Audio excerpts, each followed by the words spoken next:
pas travailler, je ne veux pas déjeuner, je veux seulement oublier.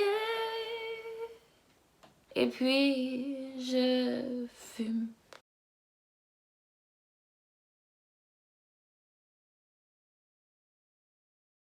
Bonjour à toutes, bonjour à tous, je suis ravie de vous retrouver aujourd'hui pour une nouvelle vidéo sur un sujet qui me tient vraiment très à cœur parce que c'est vraiment quelque chose que j'aurais eu besoin d'entendre quand j'étais plus jeune. Donc j'espère pouvoir vous apporter ce que j'aurais aimé entendre il y a fort longtemps. C'est parti.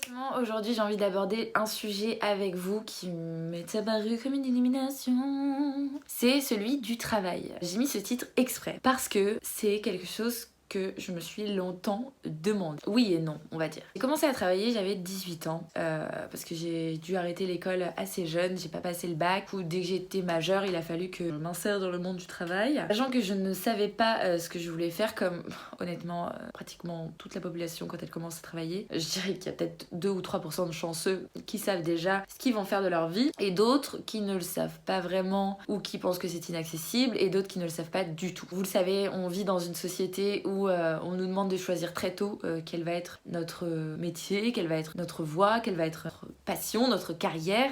Et on nous demande de choisir un métier très tôt et de le garder pour toute sa vie, de faire un plan de carrière jusqu'à ses 65 ans, jusqu'à sa retraite. Sauf que les mentalités évoluent, les gens évoluent et l'époque n'est plus la même qu'auparavant. Et il faut déjà bien imprimer le fait que c'est ok de vouloir faire quelque chose et puis après de vouloir faire autre chose. Ça c'est un premier point que personnellement j'ai mis longtemps à accepter parce que je m'en voulais de ne pas être comme tout le monde. Je m'en voulais d'être différente, de sentir ma différence et de me dire pourquoi les autres arrivent à choisir et pas moi. Pourquoi les autres arrivent à rester longtemps dans un travail et pas moi. Il y a des moments, j'ai douté et je me suis dit peut-être que c'est moi qui suis capricieuse, peut-être que je suis feignante, peut-être que je suis trop différente. Je me suis posé pas mal de questions. Des fois, j'essayais de faire preuve d'un peu de tolérance avec moi où je retrouvais un peu la raison en me disant non, c'est juste que t'as pas trouvé ta voie, continue de chercher. J'ai essayé 1 milliard de métiers différents. J'ai fait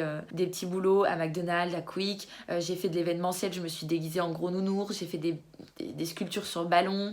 J'ai fait de la vente, j'ai fait de l'accueil, j'ai fait de l'administratif, j'ai été militaire. J'ai fait de la restauration aussi dans d'autres sphères. J'ai été manager, hôtesse d'accueil d'une salle de sport, avec un petit peu la casquette de coach de temps à autre. J'ai fait 1 milliard de choses et ça a été génial parce que j'ai pu apprendre et moi j'adore apprendre, je suis très curieuse, voilà, ça fait partie de qui je suis, de comment je fonctionne. Sauf qu'à chaque fois c'était le même schéma. À chaque fois c'était le même schéma répétitif. Et je pense que c'est quelque chose dont on entend très peu parler parce que comme moi je pense les gens ont honte de ça. Mais c'est important pour tous ceux qui ont honte justement, je pense, d'entendre quelqu'un qui en parle et surtout quelqu'un qui peut, je l'espère, vous redonner un peu d'espoir sur ce sujet parce qu'heureusement pour moi, aujourd'hui à 26 ans, les choses ont changé. Donc pendant très longtemps, j'ai fait plein de métiers où je restais 2 mois, 3 mois. Le maximum que j'ai fait, c'était 11 mois à l'armée, enfin que d'actifs. Après, je me suis réengagée en tant que réserviste, donc ça fait à peu près 4 ans en tout. Mais c'était des petits épisodes. Sinon, j'ai fait 8 mois dans la restauration, 8 mois dans la salle de sport aussi. Ça, c'était vraiment mes plus longues périodes. Sinon, c'était 2-3 mois à chaque fois. C'était soit je claquais un arrêt maladie, pour être totalement honnête avec vous, ou soit j'arrêtais d'aller au travail et je ne donnais plus signe de vie. Quelque chose qui arrive souvent, c'est la bête noire des employeurs et des patrons, et je le comprends, je le conçois, et honnêtement pour tous les patrons que j'ai eus ces 8 dernières années, je vous présente mes excuses, mais sachez que j'ai fait de mon mieux. Vraiment. Et sachez aussi que j'ai énormément culpabilisé et ça fait partie également du problème, c'est que on s'en veut en fait d'être comme ça.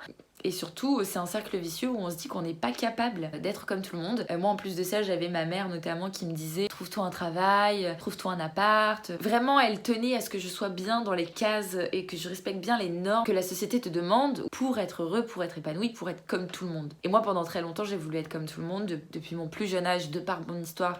Si vous avez vu ma vidéo sur les abus sexuels, vous savez de quoi je parle. Sinon, je vous invite à aller la voir. C'est très important aussi de casser les tabous là-dessus. En fait, ma chaîne, c'est casseuse de tabous, quoi.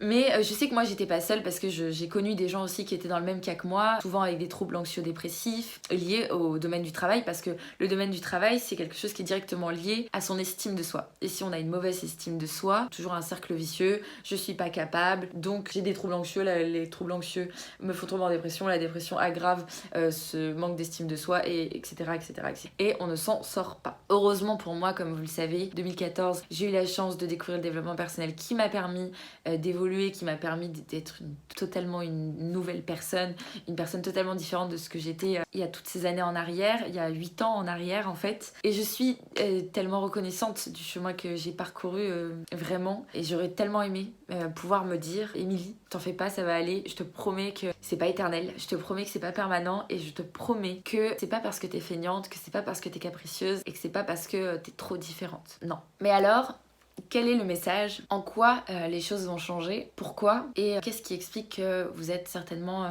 dans le même cas que moi ou dans un cas similaire? C'est une chose très bête, enfin très lambda, très simpliste dit comme ça, mais la vérité c'est que le jour où vous aurez trouvé votre voie, et ben vous allez avoir une toute autre image du travail. J'ai été quelqu'un qui, dès que j'allais à un entretien d'embauche, faisait très bonne impression. Le patron plaçait beaucoup d'espoir en moi, il disait ah c'est une fille qui en veut, c'est une fille qui est curieuse, c'est une fille qui est énergique, qui a le sens du contact très facile, qui s'adapte très bien, machin. Mais malgré ça, au bout de 2-3 mois, comme je vous disais, c'était la dégringolade. Mais au tout début, quand j'arrivais dans une entreprise, je voulais tout savoir, je voulais tout apprendre, je voulais tout bien faire, je me mettais une pression pour être sûre de faire au mieux. Vraiment une implication à 1000% qui faisait que, au moment où j'avais tout appris, entre guillemets, à partir du moment où moi j'estimais avoir fait le tour et que mon travail devenait redondant, répétitif, et que j'avais plus la sensation vraiment d'apprendre beaucoup de choses, à ce moment-là, je me lassais. Et en fait, je suis quelqu'un qui n'abandonne pas quand c'est compliqué, j'abandonne quand ça devient simple. Heureusement, ça ne touche pas tous les plans de ma vie, mais le plan professionnel, oui, énormément. Et à chaque fois que j'avais la sensation d'avoir fait le tour et que je m'ennuyais, et que je savais pertinemment que c'était pas ma voie, que c'était pas quelque chose qui me passionnait, que c'était pas ceci, que c'était pas cela. Alors, à beaucoup de reprises, j'ai essayé de me forcer, de me dire oui, mais il faut quand même que tu gagnes ta croûte,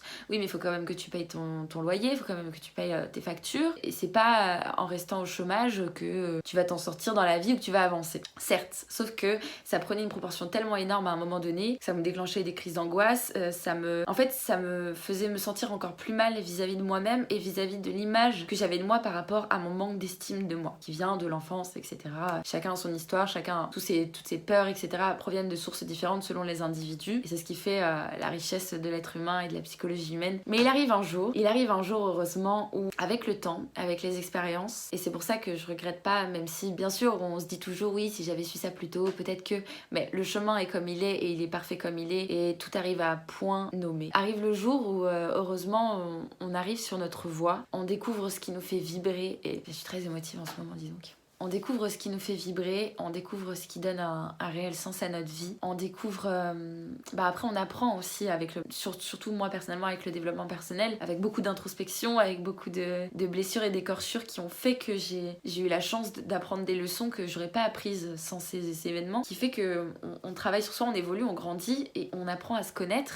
Et plus on se connaît, plus on sait ce qui nous rend heureux, plus on sait ce qui nous fait vibrer, plus on est en capacité de commencer à mettre en place des plans pour réaliser ses rêves liés à nos passions, liés à ce que l'on aime et liés à ce qui a vraiment de l'importance à nos yeux. Pendant très longtemps, j'ai rêvé de trouver un travail pas chiant, facile à faire à distance, soit à la maison, soit à l'autre bout du monde, via internet, et être tranquille. Combien de fois j'ai cliqué sur des pubs qui passaient sur Google, sur YouTube, en me disant ah peut-être que ça va m'aider à être libre financièrement, à être libre de mon temps, parce que le fait d'appartenir aussi à une entreprise et d'échanger mon temps contre de l'argent, je trouvais ça ignoble. J'avais compris déjà les mauvais mécanismes et les mauvais conditionnements de la société grâce au développement personnel notamment, mais je savais pas encore comment m'en défaire, et je cherchais un échappatoire mais un peu facile et surtout pas approprié. Donc c'est pour ça que je vais faire le point là-dessus aujourd'hui, délivrer tout ça pour vous rassurer et vous dire que ça va aller, que c'est pas permanent, qu'à un moment donné, vous aussi vous allez avoir la chance de trouver votre voie, et je vous le souhaite de tout mon cœur, et j'en suis persuadée, parce que finalement on sait tous un peu au fond de nous ce qui nous rend heureux et ce qui nous fait du bien, à condition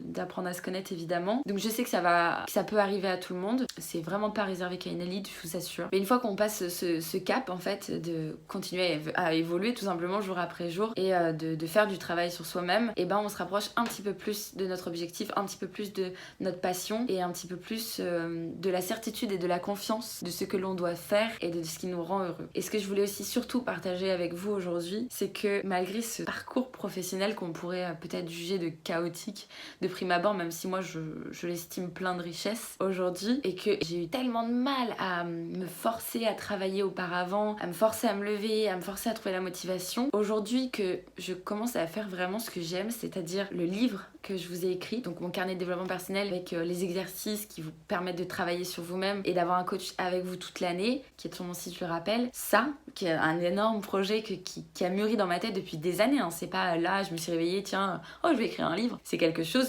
plein d'écrits que j'avais accumulé avec le temps, et je me disais un jour j'en ferai un livre. J'en suis sûre, si vous avez vu ma vidéo à ce sujet, vous le savez. Ça, les coachings, être en contact avec vous, les discussions que j'ai pu avoir avec des inconnus que j'ai rencontrés et qui derrière sont venus me voir en me disant que j'avais changé leur vie ou que je les avais aidés, ça n'a pas de prix. Enfin vraiment, c'est hors de prix. Et maintenant, si on me dit est-ce que tu veux arrêter de travailler, est-ce que tu veux trouver un moyen d'arrêter de travailler et de juste la couler douce jusqu'à la fin de tes jours, je dis non. Je dis non. Parce que quand on trouve sa passion, c'est plus un travail. C'est une passion, c'est quelque chose que vous avez envie de faire, qui vous rend heureux. Tout simplement. Donc pourquoi l'arrêter?